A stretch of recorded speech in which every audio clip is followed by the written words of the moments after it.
Hi there.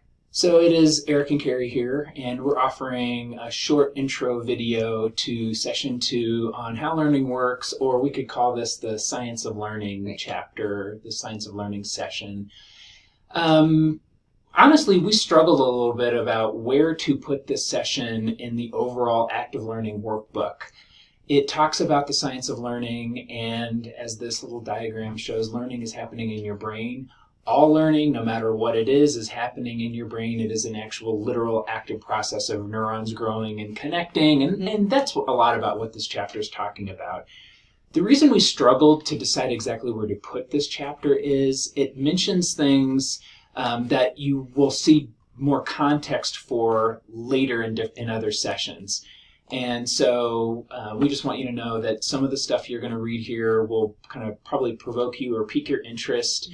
And then when you get to the session on why we lecture and why we shouldn't lecture, and the sessions on backwards design, which will really talk about practice, it'll wrap back around to the science of learning stuff to help you figure out, how do I use this when I'm actually designing an active learning course?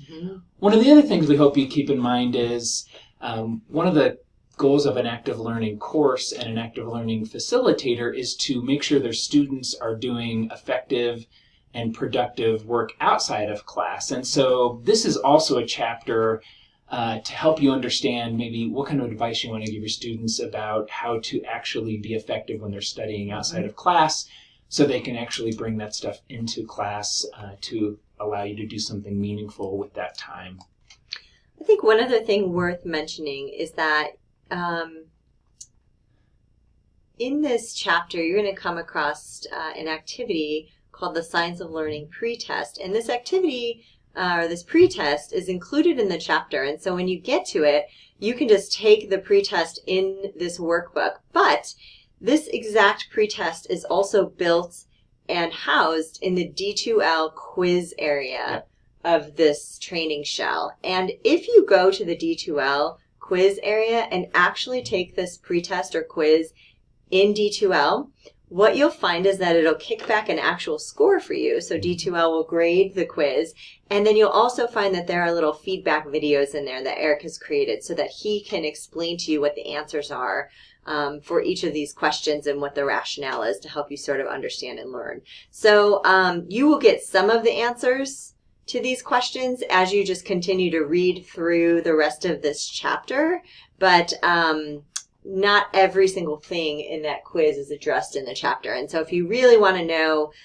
what our take is on those questions, be sure, instead of taking it in the workbook, that you actually go into the D2L quiz area and take the test. And it is a pretest, so definitely take the pretest before you read the chapter. Right. And don't get hung up on the score. That's not important. The whole purpose is just to, you'll see what the purpose is. This is a pretest to help you think about what you already know, what you don't know. It primes you for learning. There are all kinds of reasons we're asking you to take a pretest.